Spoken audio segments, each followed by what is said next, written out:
Você já ouviu falar de inversão do ônus da prova? O que é isso? Esse é um direito do consumidor e eu vou te explicar direito hoje sobre esse assunto.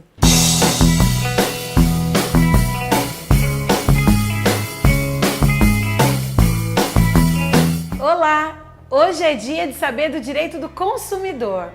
Você é consumidor, você sabe dos seus direitos juridicamente?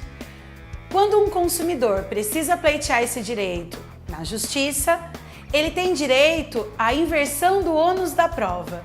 Que termo difícil que é esse? Não sei! Mas para entender inversão do ônus da prova, a gente tem que entender o que é ônus da prova. Em direito, todas as vezes que alguém pleiteia um direito, ou seja, entra com uma ação, requerendo aquilo que entende que é de direito, toda pessoa que alega na justiça um fato, é ela quem tem que provar esse fato. Ou seja, o ônus, a obrigação de provar aquilo que foi dito na peça inicial do processo, é de quem pleiteia, de quem entra com essa ação. No direito do consumidor, o Código de Defesa do Consumidor, no artigo 8º, ele garante essa inversão, ou seja, você consumidor que entra com uma ação na justiça, não é você obrigado a provar aquilo que está alegando, e sim o fornecedor. É mesmo?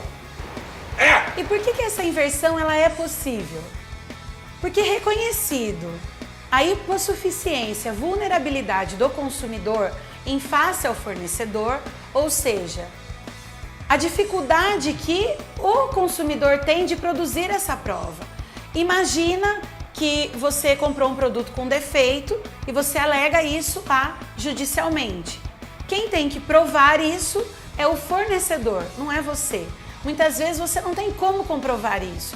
E reconhecendo desse fato ou outros, o juiz pode sim inverter e quem deve, então, comprovar todo o alegado é o fornecedor e não o consumidor. Ah, entendi. E é importante você saber dessa garantia, porque ela é uma garantia que protege o consumidor. Mas para ela ser aplicada no direito, precisa existir a relação de consumo. Você precisa ser o consumidor. Não importa se você é pessoa física ou jurídica, mas você precisa ter uma relação de consumo com aquele que está te vendendo. E a pessoa que te vende tem que ter essa habitualidade na venda.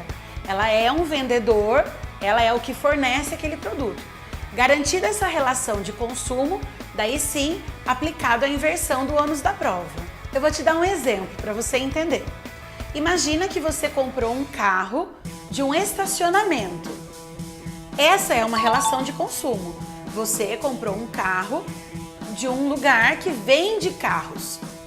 Agora imagina que você comprou um carro de uma pessoa particular, que ela não tem habitualidade, ela não vende carro com frequência. Essa não é uma relação de consumo. Se for uma relação de consumo, nesse exemplo do carro, você comprou o seu carro do estacionamento, o carro deu defeito. O que acontece? Você vai ter direito da aplicação do Código de Defesa do Consumidor. E ali a garantia de não ter que provar o alegado, e sim o estacionamento comprovar aquilo que você está alegando. E se você comprou de um particular, não vai se aplicar o Código de Defesa do Consumidor, mas você vai ter direito sim de pleitear.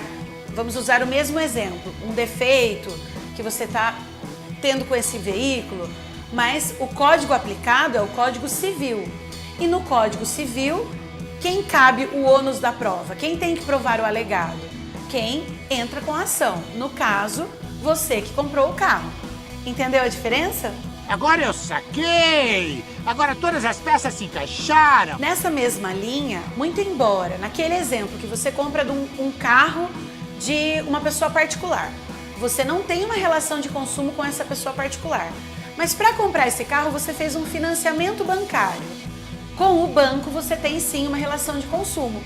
Se você tiver algum problema com esse contrato, imagina que você perdeu o contrato ou você tem alguma dificuldade de comprovar aquele problema com a sua relação com o banco e você precisa ingressar com uma ação.